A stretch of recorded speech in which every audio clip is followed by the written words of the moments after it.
All right, today we are going to read chapter 12 of David Copperfield by Charles Dickens. Now, this is not going to be your typical audiobook. I'm not just going to read the words. This book is intended for people who are learning English and want to improve their vocabulary while practicing their listening. So, I will read a sentence or two, or maybe an entire paragraph, but then we will talk about it in simpler words, so that even if you're pretty basic, you should be able to understand what is happening in the book. When we find words that I think might be useful for you in your life that probably you don't know, I will stop and explain those words. Sometimes I stop and look at words that I don't know because there are a lot of words in this book that I don't know. But even if English is your first language and you just enjoy Charles Dickens, this could be a fun thing to listen to because it's not just a reading, it's kind of considering every sentence and every paragraph and trying to find the meaning of what he's saying. So it's a little bit for everyone. Now in chapter 11, Davy had to go out on his own. He's a little 10-year-old boy. And his mother died, and his stepfather hates him. So his stepfather sent him to London, where he paid for Davy to stay in a room, but he had to work every day. And he's staying with a family who is very poor, and they're in some trouble. So the family had to go to jail because they didn't have enough money to pay their debts. And that's sort of where we left off. That Davy became friends with this family. They became close. And then the family had to start living inside of a jail. When that happened, Davy moved into a little room near the jail so he could go and visit them. And that's where chapter 12 starts. And the name of chapter 12 is Liking Life on My Own Account, No Better. I Form a Great Resolution. The title of chapter 11 was something like Life on My Own Account, and I Don't Like It. And that means life on my own. He's only a 10-year-old boy, and he's living alone, trying to survive in the world. And he doesn't like it, of course. And now chapter 12 is liking life on my account no better, meaning it's still not good. I still hate this. So I form a great resolution. I make a decision to do something. Because he's very unhappy with his life, he makes a decision to do something. Let's start reading. In due time, Mr. Micawber's petition was ripe for hearing. So Mr. Micawber is the name of the man who Davy was living with. So there's a husband and a wife and some children. And Mr. Micawber is the father, and he's in debtor's prison. He's in a prison because he owes money. And he is writing a petition to Parliament, a letter to Parliament, saying it's not fair that we should be in jail because we owe money. And many people are going to sign it. It's becoming a big deal in the neighborhood. So this is what they're talking about. Mr. Micawber writing this letter to Parliament saying we shouldn't be in jail because we owe money. In due time, Mr. Micawber's petition was ripe for hearing. That means people were ready to hear it. It was a time when people were ready to listen to this petition. And that gentleman was ordered to be discharged under the act, to my great joy. So his letter worked. This letter he wrote to Parliament, and he had many people sign it, worked. They listened, and they decided to set him free. His creditors were not implacable. All right, let's look up that word, implacable. That's not a word. If you're learning English, that's a super fancy word that you don't really have to know. unless you want to impress somebody on a test. But normally people don't use this sort of word. Unable to placate. Placate means to satisfy. So when you placate someone, you make them calm, you satisfy them, you make them calm. So implacable means you can't satisfy them, you can't make them calm, you can't calm them down. So let's read the sentence again. It says, his creditors were not implacable. That means that they were okay with it. His creditors were not implacable. And Mrs. Micawber informed me that even the revengeful bootmaker had declared in open court that he bore him no malice. Now, in chapter 10, there was a scene where this man who lent Mr. Micawber money wanted his money back. And Mr. Micawber was hiding in his room, and this man was yelling and knocking on the door and saying, "Give me my money." And Mr. Micawber was hiding. And he even went out into the street, this man, the bootmaker, and he yelled in the street up to the window, "Give me my money." So that was very embarrassing for Mr. Micawber. So this man had an opportunity in the court to speak about letting Mr. Micawber go. And even he said that he bore him no malice, which means, I don't hate him. I just want my money. But that when money was owing to him, he liked to be paid. He said that he thought it was human nature. Mr. Micawber returned to the King's Bench when his case was over, as some fees were to be settled and some formalities observed. Before he could be actually released, the club received him with transport and held an harmonic meeting that evening in his honor. And held a harmonic meeting that evening in his honor. While Mrs. Micawber and I had a lamb's fry in private, surrounded by the sleeping family. On such an occasion, I will give you, Master Copperfield, said Mr. Micawber, in a little more flip, for we had been having some already, the memory of my papa and mamma. Are they dead, ma'am? I inquired, after drinking the toast in a wine glass. Let me read that again.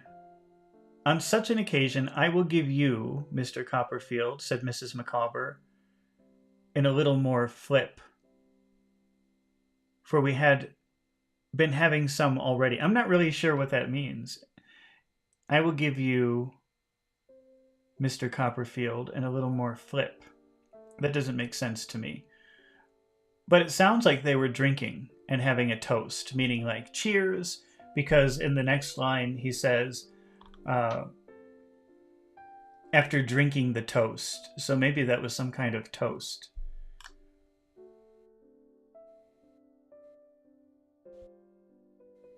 So Mrs. Micawber is always talking about her parents. It seems like her parents had some money, and she was raised in a very comfortable way. And she loves her husband very much, but they never have any money. And she's always crying about that, saying, when I was young, everything was so wonderful. So she's always talking about her parents. And that's why Davy is asking about her parents. Are they dead, ma'am? I inquired after drinking the toast in a wine glass.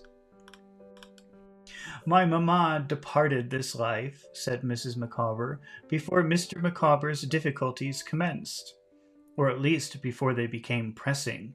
My papa lived to bail Mr. Micawber several times, and then expired, regretted by a numerous circle.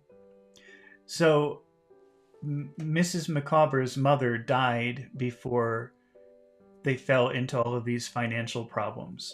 So she never saw her daughter in these problems. But the father continued to live. And it said, my papa lived to bail Mr. Micawber several times, which means kind of rescue. So he rescued him several times, meaning probably he paid his debts several times. And then expired, and that means, and then he died. Regretted by a numerous circle. So many people were sad by that. Mrs. Micawber shook her head and dropped a pious tear upon the twin, who happened to be in hand. Oh, by the way, I forgot to mention, if you're watching this live with me, and you have a question about one of the words, or you want to talk about one of the words or phrases, then please put a comment in the chat, and we can talk about it as we're going. That's the point, to talk about the words, to talk about the vocabulary. I'll just pick the things I think you need to hear, but there might be things you say, what is that? I don't know. So just let me know.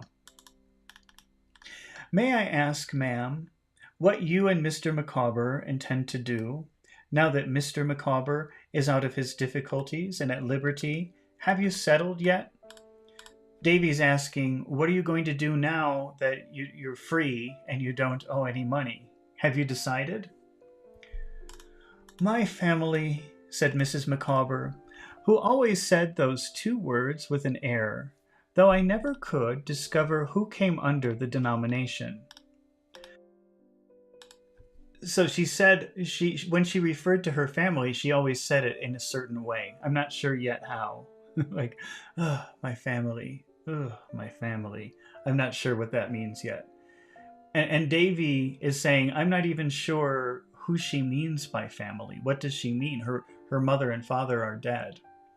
Who is she talking about when she says my family? My family are of opinion that Mr. Micawber should quit London and exert his talents in the country. Mr. Micawber is a man of great talent, Master Copperfield. According to his mother, her family has said that you should leave London, you should go out into the country, and he should find work in the country. I said I was sure of that. Of great talent, repeated Mrs. Micawber. My family are of opinion that, with a little interest, something might be done for a man of his ability in the custom house. The influence of my family being local, it is their wish that Mr. Micawber should go down to Plymouth. They think it indispensable that he should be upon the spot. Her family thinks that they should move to a town called Plymouth, where maybe they could help him get a job. That he may be ready, I suggested. Exactly, returned Mrs. Micawber. That he may be ready in case of anything turning up. That's Mr. Micawber's favorite expression, in case anything turns up. Turn up is a phrasal verb that means appear. And it's a pretty common expression, actually, in English, that something turns up, something appears. You know, if you lose your job, oh no, I lost my job, you might tell that person, don't worry, something will turn up, meaning a job will appear, even if you think right now there are no jobs. Something will turn up. That's what you tell someone.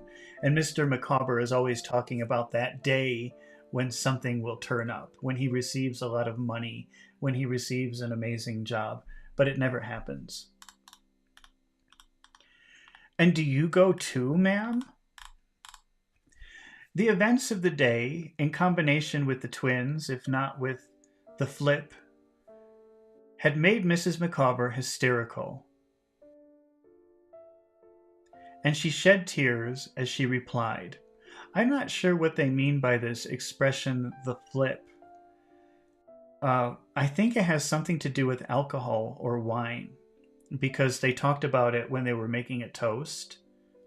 Cheers. And now, again, Mrs. Copperfield seems to be in a strange mood, and Davy is saying, well, it's probably something with the twins and not with the flip. So, I don't know, is that like drinking? I'm not sure. Had made Mrs. Micawber hysterical, and she shed tears as she replied, I never will desert Mr. Micawber. Mr. Micawber may have concealed his difficulties from me in the first instance, but his sanguine temper may have led him to expect that he would overcome them.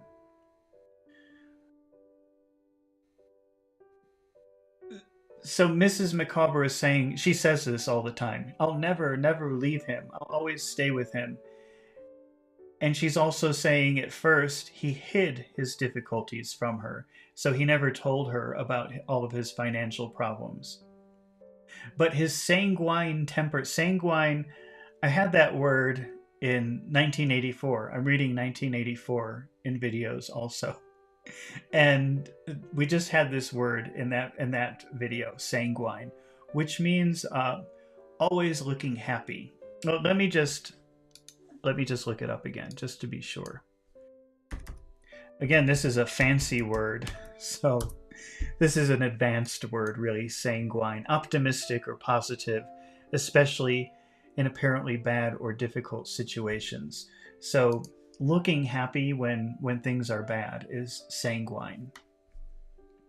But his sanguine temper may have led him to expect that he would overcome them. So his sanguine temper, his personality is always to be optimistic, even when things are bad. And for this reason, he always thinks that he will overcome these problems. And overcome means like win over these problems or be victorious over these problems. He always thinks that he's going to master these problems. The pearl necklace and bracelets which I inherited from Mamma have been disposed of for less than half their value, and the set of coral, which was a wedding gift of my papa, has been actually thrown away for nothing. But I never will desert Mr. Micawber. No, cried Mrs. Micawber, more affected than before. I never will. I never will do it. It's of no use asking me. Don't even ask me to desert him. Don't even ask me to leave him. I would never leave my husband. I felt quite uncomfortable, as if Mrs. Micawber supposed I had asked her to do anything of the sort, and sat looking at her in alarm. So Davy is looking at her very surprised, because, why is she saying this to him? I never will leave him. He didn't ask her. He never suggested that she should leave her husband. Mr. Micawber has his faults. I do not deny that. He is improvident. Let's look up the word improvident. Improvident. Not having or showing foresight. It has that word provide in it. So improvident means maybe like can't provide, something like that. So you use improvident to mean not being able to predict future problems. And then it says spendthrift. A spendthrift is somebody who spends money without thinking about, do I need money for anything else? They just like to spend money all the time without saving. So that's just a fancy word, I think, improvident, meaning somebody who is not careful with money. Mr. Micawber has his faults. I do not deny that he is improvident. That means he spends money without thinking. I do not deny that he has kept me in the dark as to his resources and his liabilities both, she went on, looking at the wall. But I never will desert Mr. Micawber. This word desert means leave, abandon. So she's saying, I never will abandon Mr. Micawber. I never will leave Mr. Micawber. Mrs. Micawber, having now raised her voice into a perfect scream, I was so frightened that I ran off to the club room and disturbed Mr. Micawber in the act of presiding at a long table and leading the chorus of G up Dobbin, G ho Dobbin, G up Dobbin, G up, and G-ho-o-o. I guess that was a song. I don't know. Those are the words to some kind of song. With the tidings that Mrs. Micawber was in an alarming state, upon which he immediately burst into tears, and came away with me, with his waistcoat full of heads and tails of shrimp, of which he had been partaking. So a waistcoat is like a vest, and he had shrimp stuffed in it, I guess. He had put shrimp because he was eating it. Wait, let's just look at that again. That can't be true. And he came away with me with his waistcoat full of heads and tails of shrimp, of which he had been partaking. So maybe he was eating the middle part of the shrimp, and then he was putting... That's disgusting, but maybe he was putting the heads and tails in his pocket? "Emma, my angel," cried Mr. Micawber, running into the room, "what is the matter?" "I never will desert you, Micawber," she explained. "My life," said Mr. Micawber, taking her in his arms. "I am perfectly aware of it." So he says, "I know." "He is the parent of my children. He's the father of my twins. He's the husband of my affections," cried Mrs. Micawber, struggling. "I never will desert Mr. Micawber." Mr. Micawber was so deeply affected by this proof of her devotion. As to me, I was dissolved in tears. So now Davy's crying. That he hung over her in a passionate manner, imploring her to look up and to be calm. But the more he asked Mrs. Micawber to look up, the more she fixed her eyes on nothing. And the more he asked her to compose herself, the more she wouldn't. Consequently, Mr. Micawber was soon so overcome that he mingled his tears with hers and mine, until he begged me to do him the favor of taking the chair on the staircase while he got her into bed.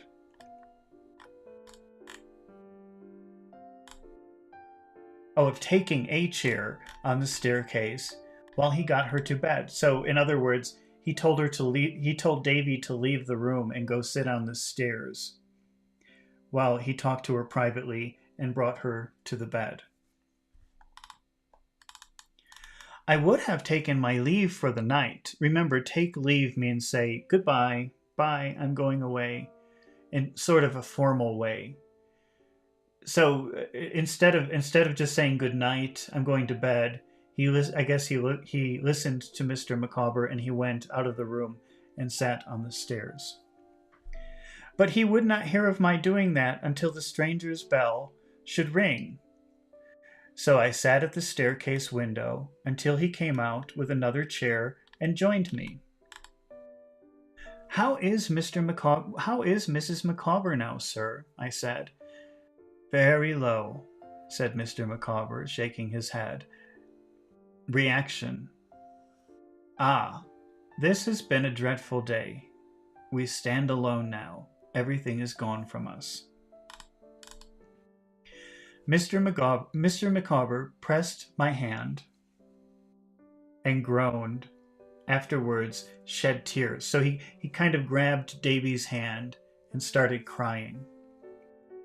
I was greatly touched, and disappointed too, for I had expected that we should be quite gay on this happy and long-looked-for occasion. The Micawbers are going away, and so this turns out to be a very sad occasion for Davy, and he was expecting tonight to be a big celebration because he was released from jail. But it turns out to be a very sad occasion. But Mr. and Mrs. Micawber were so used to their old difficulties, I think that they felt quite shipwrecked when they came to consider that they were released from them. The Micawbers were so used to being in trouble and so used to worrying about money that they didn't know what to do now. They didn't know how to be happy now that they're free of this worry. And I never saw them half so wretched as on this night. And Davy is observing that they seem to be their most miserable tonight now that they're free and they don't have any debts and they don't have any problems. Insomuch that when the bell rang and Mr. Micawber walked with me to the lodge and parted from there with a blessing, I felt quite afraid to leave him by myself. He was so profoundly miserable. Mr. Micawber walked Davy home.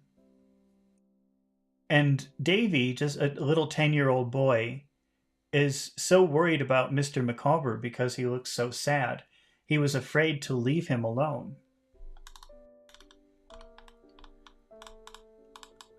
But through all of the confusion and lowness of spirits in which we had been so unexpectedly to me involved, I plainly discerned that Mr. and Mrs. Micawber and their family were going away from London, and that a parting between us was near at hand. They didn't say exactly that they were leaving, but Davy knew that they were leaving, and they were leaving very soon. It was in my walk home that night, and in the sleepless hours which followed, when I lay in bed, that the thought first occurred to me, though I don't know how it came into my head, which afterwards shaped itself into settled resolution.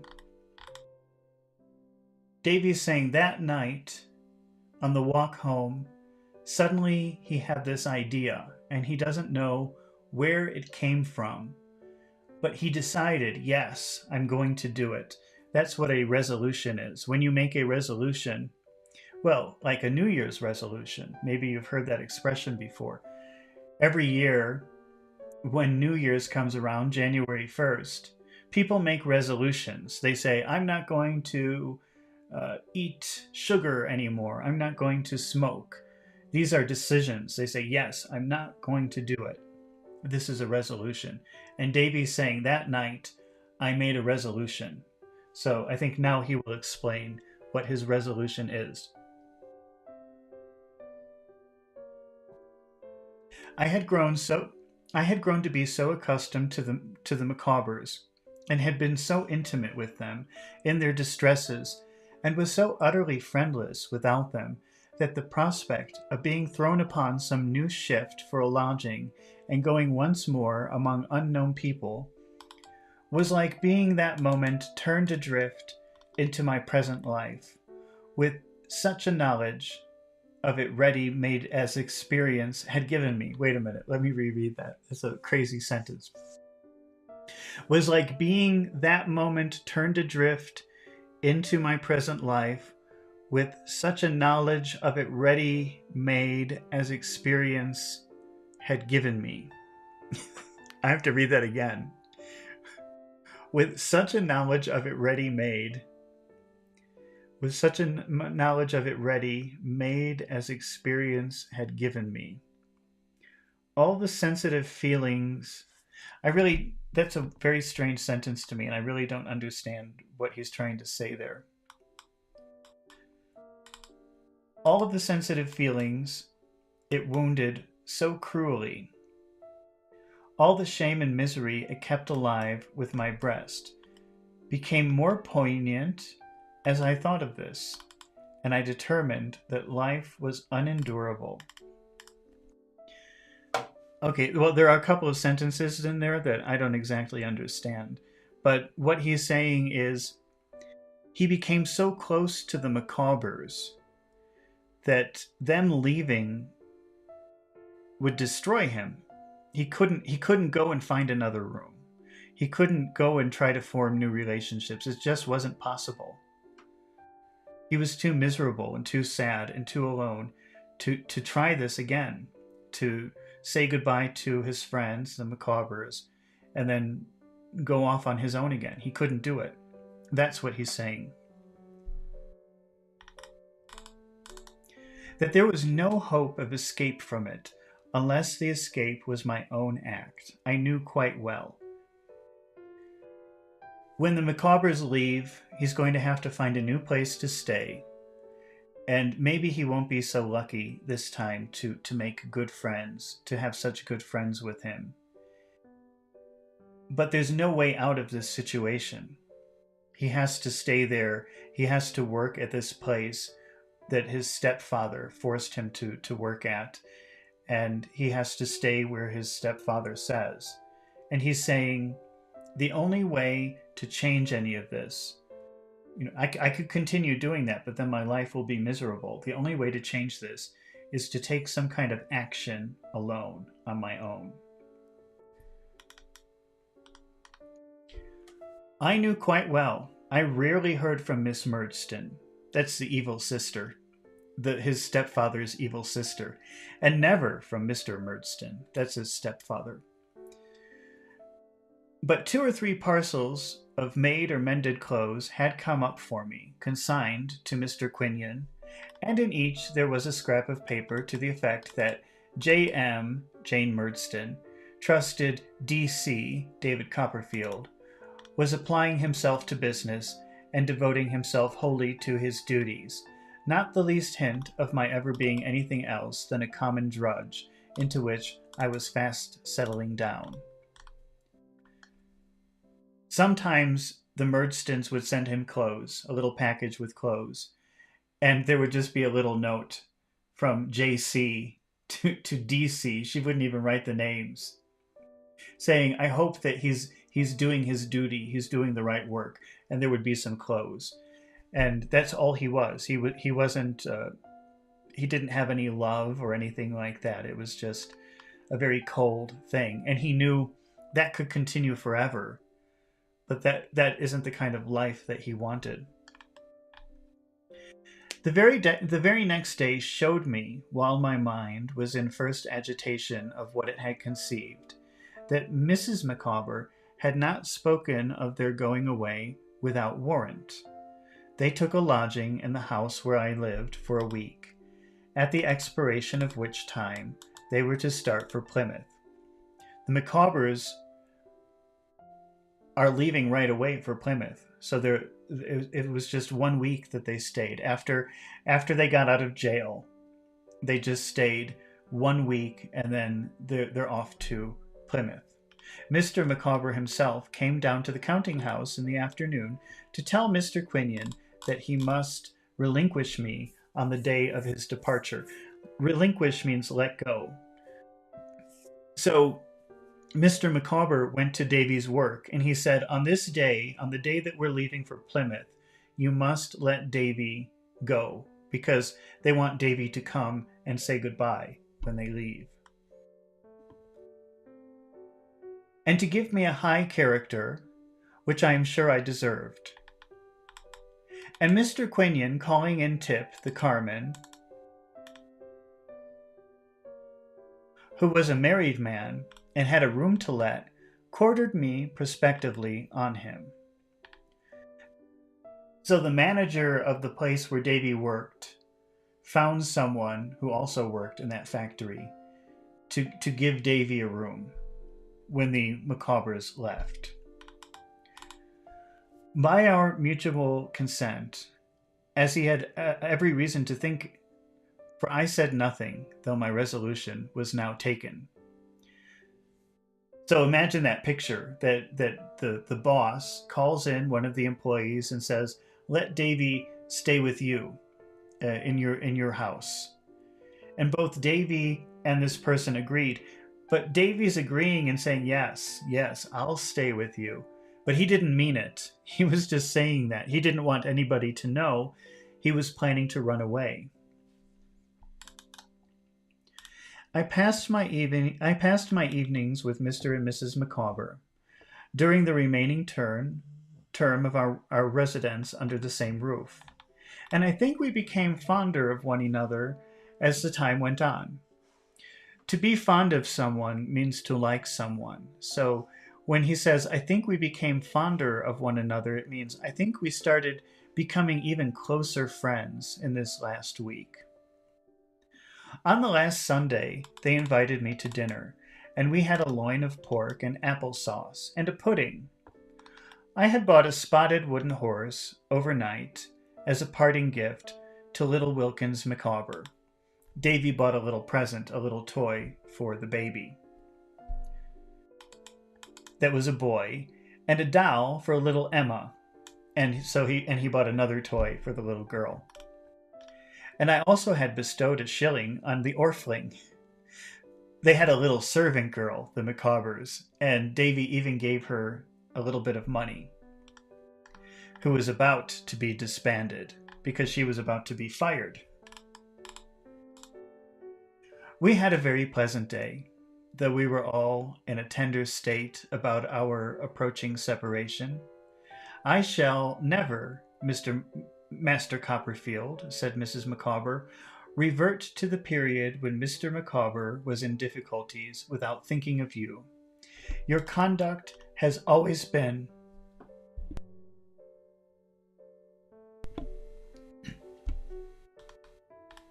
Your conduct has always been of the most delicate and obliging description. You have never been a lodger. You have been a friend. Mrs. Micawber is saying goodbye to Davy, and she's saying, I will never think about this time in our lives without remembering you. He was just a lodger, which means he was paying rent to live there, but she was saying, you're not a lodger to me, you're my friend. My dear, said Mr. Micawber, Copperfield, for so he had been accustomed to calling me of late, has a heart to feel for the distresses of his fellow creatures when they are behind a cloud, and a head to plan, and a hand to, in short, a general ability to dispose of such available property as could be made away with. So let's try to figure out what Mr. Micawber is saying here. He's saying that Davy has a big heart. He's very sympathetic to others. He can feel their pain. And he will do anything to help his friends. Let's just say that. That's what he's saying. I expressed my sense of this commendation, and I said, I was very sorry we were going to lose one another. My dear young friend, said Mr. Micawber, I am older than you, a man of some experience in life, and of some experience, in short, in difficulties, generally speaking. At present, and until something turns up, which I may say hourly expecting, I have nothing to bestow but advice. Bestow means like give. I can give you nothing but advice. Still, my advice is so far worth taking that, in short, that I have never taken it myself, and am the... Here, Mr. Micawber, who had been beaming is like smiling, all over his head and face, up to the present moment, checked himself and frowned. The miserable wretch you behold. Wait a minute, what was the first part of that sentence? Let's look at that again. Still, my advice is so far worth taking that, in short, that I have never taken it myself, and am the miserable wretch you behold. Oh, Mr. Micawber is saying, now let me give you some advice. Even though I give good advice, even though I don't listen to my own advice. And that's why I'm in this horrible state. That's what he's saying. My dear Micawber, urged his wife. I say, returned Micawber, quite forgetting himself and smiling, the miserable wretch you behold. Miserable, a wretch is like a horrible, dirty person. And so the miserable wretch you see. I'm the miserable wretch you see. The miserable, horrible person you see. My advice is, never do tomorrow what you can do today. Procrastination is a thief of time. Collar him. Procrastination. To procrastinate means that you don't do something when you should. You know, right now you're thinking, oh, I have to clean my house. And you say, I'll do it tomorrow. That's procrastinating. And Mr. Micawber is saying, never procrastinate. Always do everything now. My poor papa's maxim, Mrs. Micawber observed. My dear, said Mr. Micawber, Your papa was very well in his way, and heaven forbid that I should disparage him. Take him for all in all, and ne'er shall, in short, make the acquaintance, probably, of anybody else possessing, at this time of life, the same leg for gaiters. What? Wait, let's look at that again. Your papa was very well in his way, and heaven forbid that I should disparage him. So he's saying your father was a good person, and I would never say anything bad about him. Take him for all in all. We ne'er shall, in short, make the acquaintance, probably, of anybody else possessing, at his time of life, the same legs for gaiters, and able to read the same description of print without spectacles.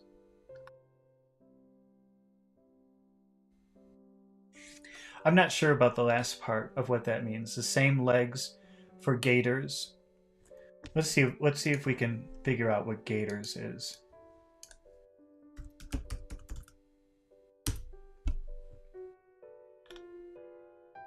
A garment similar to leggings worn to cover and protect the ankle and the lower leg. Wait, let me... Oh, so I think this is something that probably people would have used or worn back then. So these are gaiters, this black thing that goes over the shoes. All right, well, now knowing that, let's go back and read it and see if that makes any sense. I have a feeling it's still not going to make any sense.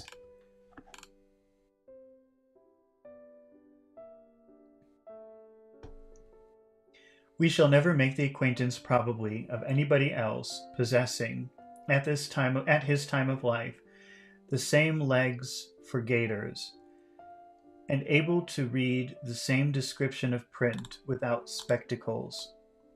But he applied that maxim to our marriage, my dear, and that was so far prematurely entered into, in consequence, that I never recovered the expense. Okay, Mr. Micawber is saying, I don't want to say anything bad about your father. He was a great person. I'm not sure about the spectacles and the gaiters comment, but I think what happened was when they got married, her father probably protested and didn't like it, and Mr. Micawber never forgave him for that. So he's saying, I don't want to say anything bad about him, but he did sort of insult me when we got married. I think that's what he's saying. Not that I'm sorry for it, quite the contrary, my love. After which, he was grave for a minute or so. My other piece of advice, Copperfield, said Mr. Micawber, you know, annual income £20, annual expenditure 19 and 6. Result, happiness. Annual income £20, annual expenditure £20, ought, and 6. Result, misery. Now this is a famous quote of Mr. Micawber's that you might even still hear people using sometimes. And what he's saying is, if you make £20 a year and you spend £19 a year, result, happiness. But if you make £20 a year and you spend, let's say, £21 a year, result, misery. But he says expenditure £20 ought and 6. So maybe that means if you spend £20, ought means 0. So £20, 0, 6. So if you spend £20 and 6, let's say cents, 6 cents, you will be miserable. If you make £20 and you spend £20 and 6 cents, then the result is misery. That's a very famous quote. You'll hear people sometimes quoting that.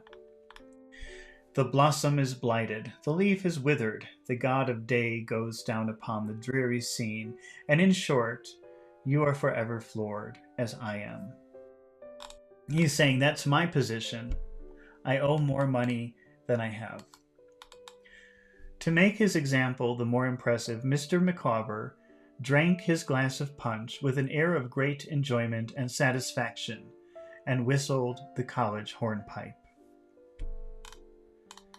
I did not fail to assure him that I would store these precepts in my mind, though indeed I had no need to do so, for at the time they affected me visibly. So Davy's saying that he listened and that he would remember that. But also he's saying, I didn't really have to say that because it was very obvious from my face, from my facial expression, that his words had made a very strong impact.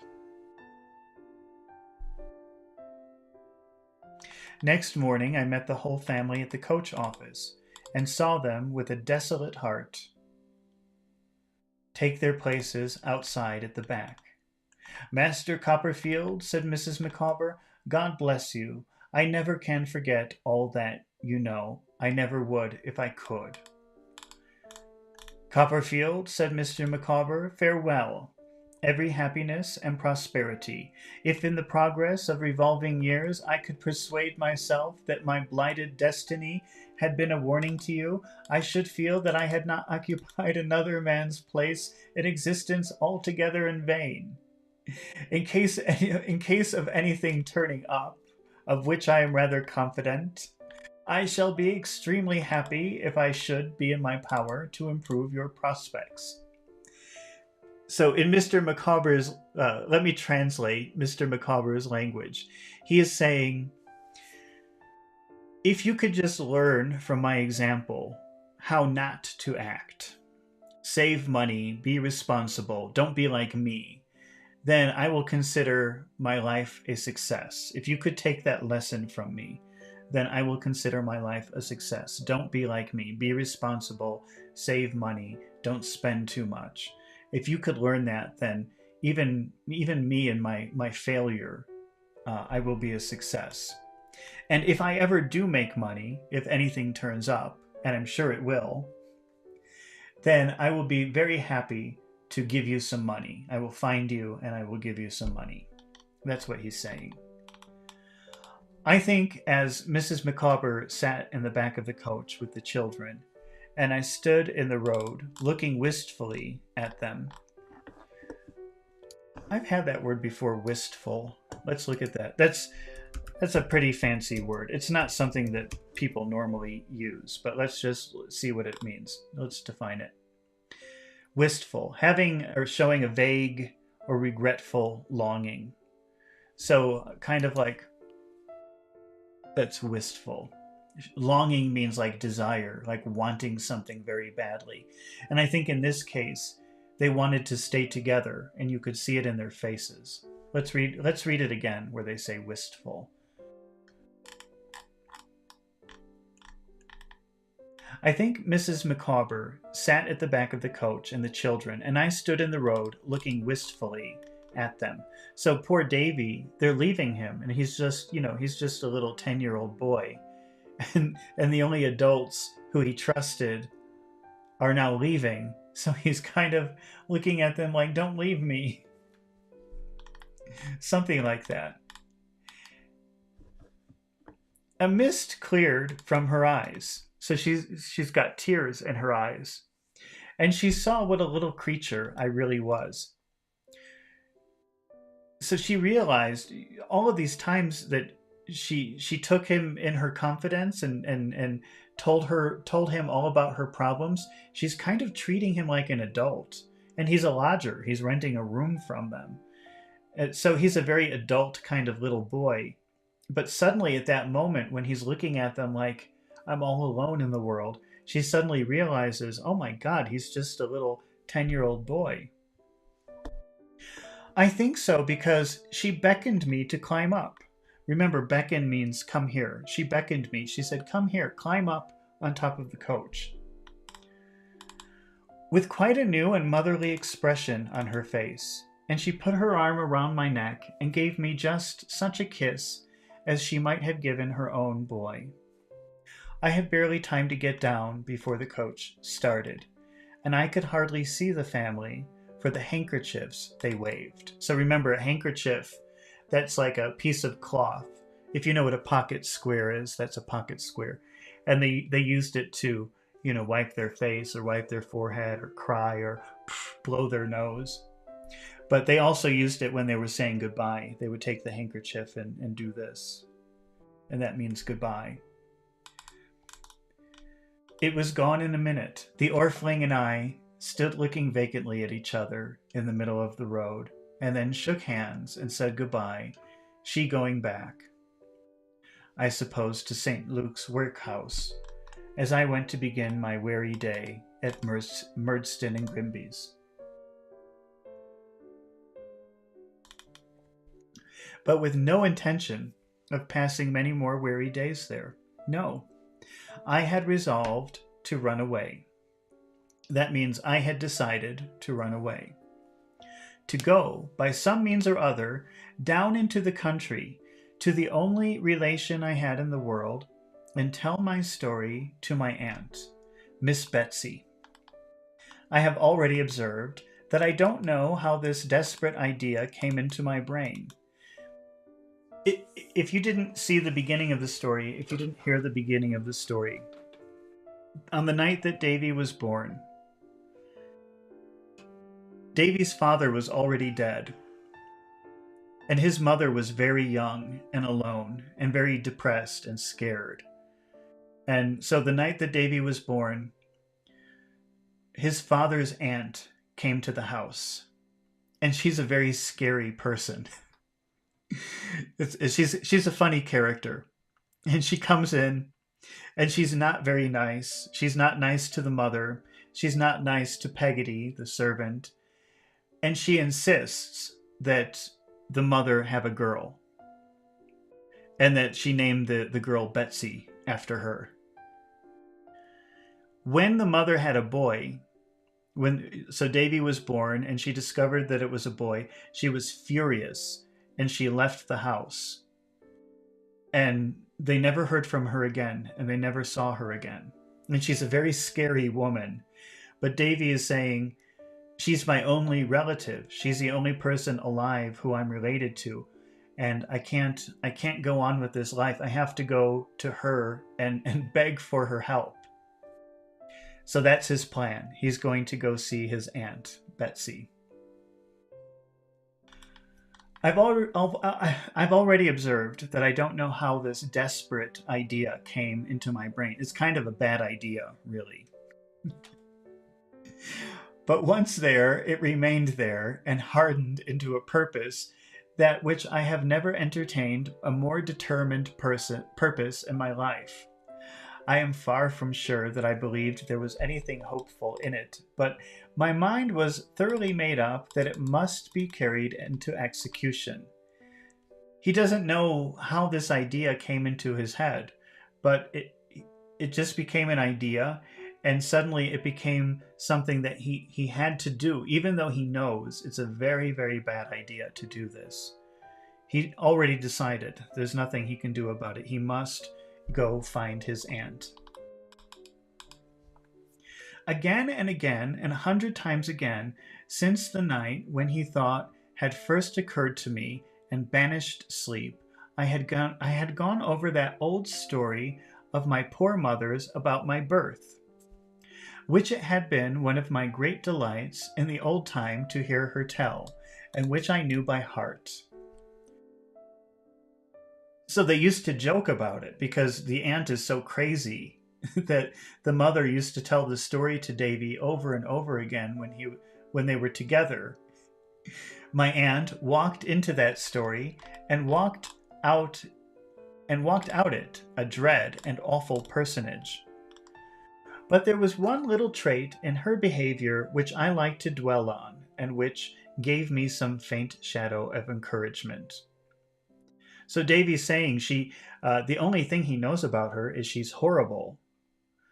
But he's also saying there's one thing about that story which made him think maybe she wasn't horrible. Maybe there's something else. Maybe there's more to the story.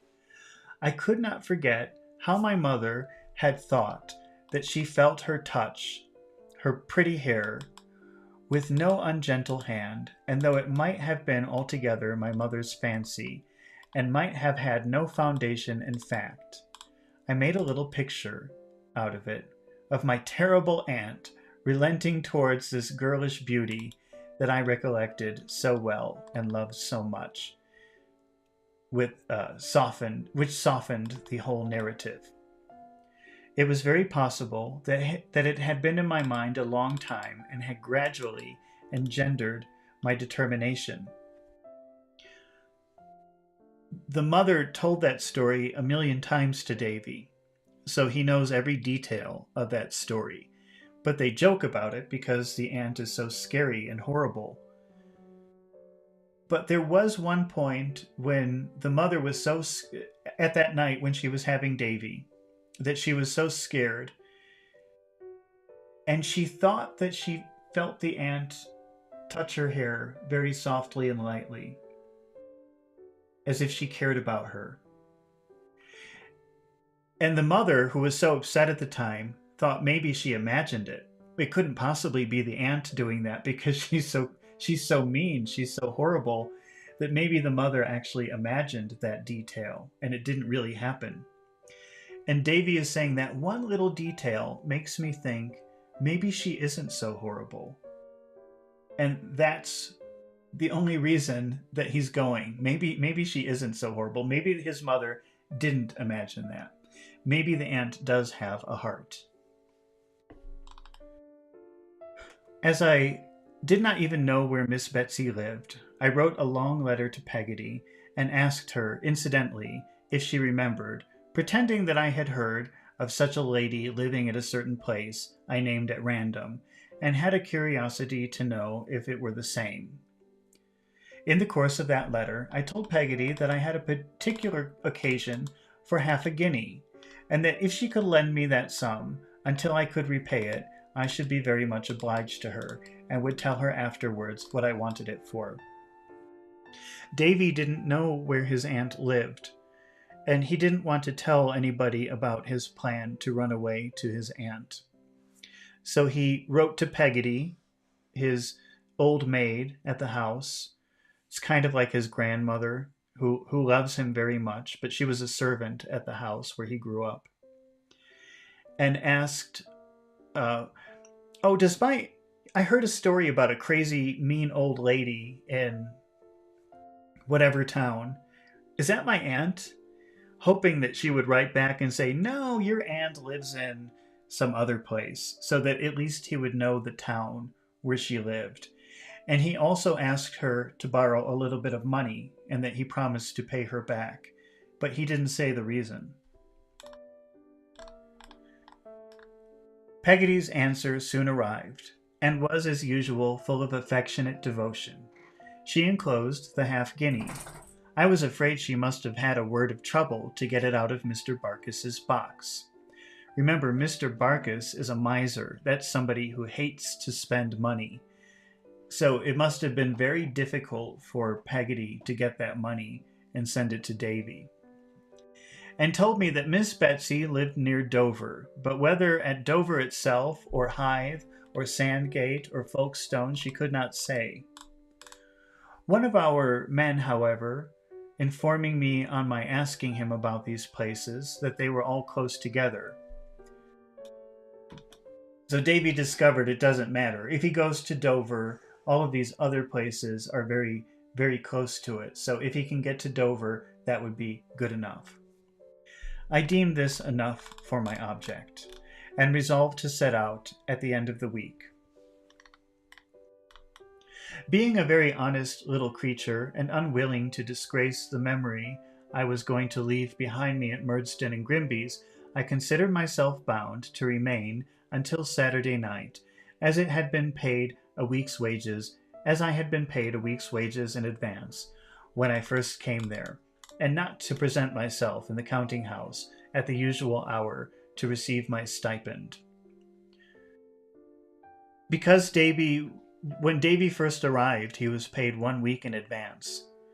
So his plan was to work 1 more week, but not collect his pay, because he didn't want people to call him a thief. He didn't want to be seen as a bad person. So when it was time to collect the pay for the next week, he just wouldn't come and take it. He would already be going.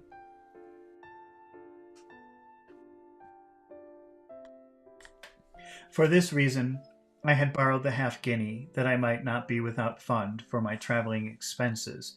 Accordingly, when the Saturday night came, and we were all waiting in the warehouse to be paid, and Tip, the carman, who always took precedence went in first to draw his money,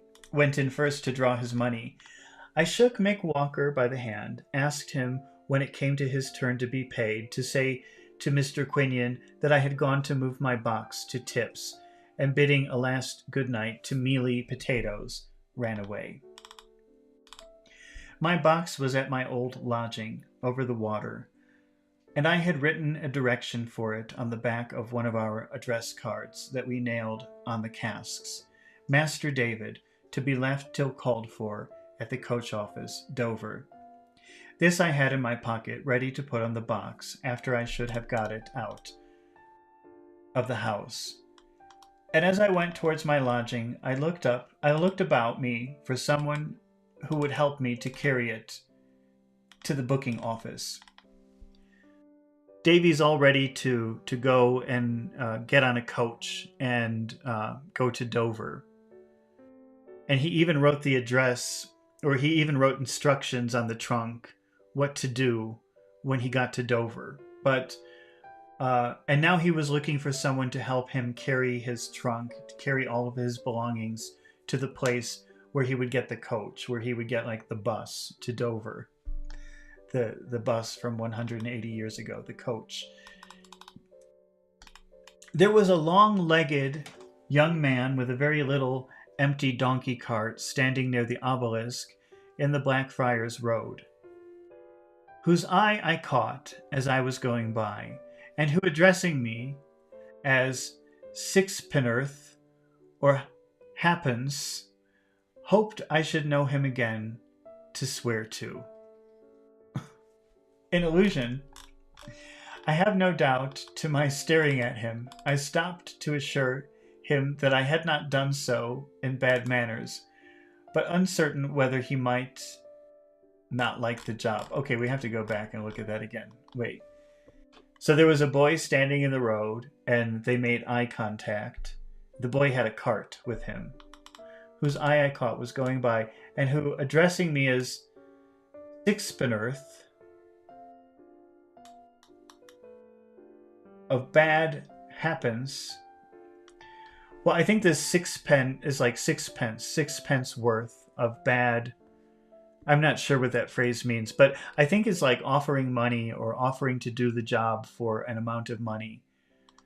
I should know him again to swear to an illusion.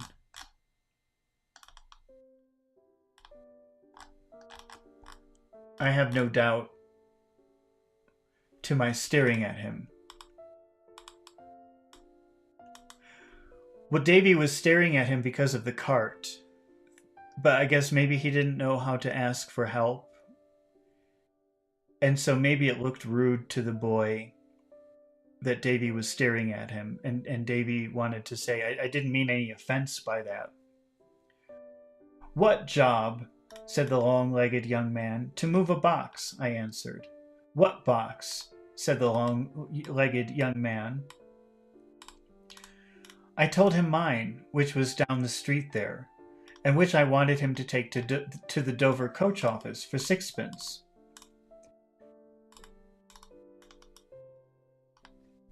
Done with you for a tanner, said the long-legged young man, and directly got up in his cart, which was nothing but a large wooden tray on wheels, and rattled away at such a rate that it was much as I could to keep pace with the donkey. So I guess the boy agreed to take the trunk. There was a defiant manner about this young man, and particularly about the way in which he chewed straw, as he spoke to me, that I did not much like. As the bargain was made, however, I took him upstairs to the room I was leaving, and we brought the box down and put it on the cart. So Davy doesn't like this boy, but it was too late. They already made a deal that this boy would take the cart. So he went along with it, and they went up to the room, and the boy took Davy's trunk, and they went back downstairs.